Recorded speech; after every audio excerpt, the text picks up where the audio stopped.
എന്നുള്ള പൂർണ്ണമായ ലക്ഷ്യത്തോടെ ആ സത്യസന്ധതയോടെയാണ് ഞങ്ങൾ സമരം ചെയ്തത്. അതുകൊണ്ട് ഇത്തരത്തിലുള്ളൊരു ട്രാപ്പിൽ ഞങ്ങൾ വീഴത്തില്ല.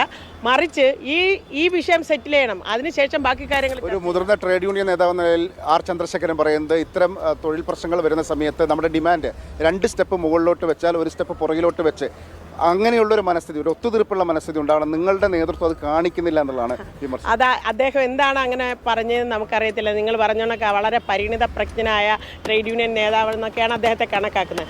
ഞങ്ങൾ 1 സ്റ്റെപ്പല്ല താഴോട്ട് വെച്ചത്, 21,000 രൂപ വാങ്ങിച്ചിട്ടേ ഞങ്ങൾ ഇവിടുന്ന് പോകത്തുള്ളെന്ന ഡിമാൻഡുമായിട്ടാണ് വന്നത്. മറിച്ച് ഈ സമരം സെറ്റിൽ ചെയ്യാൻ സർക്കാരും അവിടെ വന്ന ഈ യൂണിയനുകൾക്കും അവരുടെ ഭാഗത്തു നിന്ന് ഒരു സെറ്റിൽമെൻറ്റ് ഫോർമുല വരാതിരുന്ന സാഹചര്യത്തിലാണ് ഈ സമരം സെറ്റിൽ ചെയ്യുന്നതിന് വേണ്ടി തുടർന്ന് പടിപടിയായി 21,000-ലേക്ക് എത്തിക്കുന്ന അവസ്ഥയിലേക്ക് ഇത് പോകണമെന്നുള്ളത് കൊണ്ട് ഞങ്ങൾ 3,000 രൂപ ഇപ്പോൾ ഒരു അടിയന്തരമായിട്ട് പ്രഖ്യാപിച്ച് ഓണറേറിയ വർധന പ്രഖ്യാപിച്ച് ഈ സമരം സെറ്റിൽ ചെയ്യണമെന്ന് ആവശ്യപ്പെട്ട ആളുകളാണ്. ഞങ്ങളാണോ പിന്നോട്ട് പോകാത്തത്? ഞങ്ങൾ എത്രയോ താഴോട്ട് വന്നു. ഈ സമരം സെറ്റിൽ ചെയ്യണം.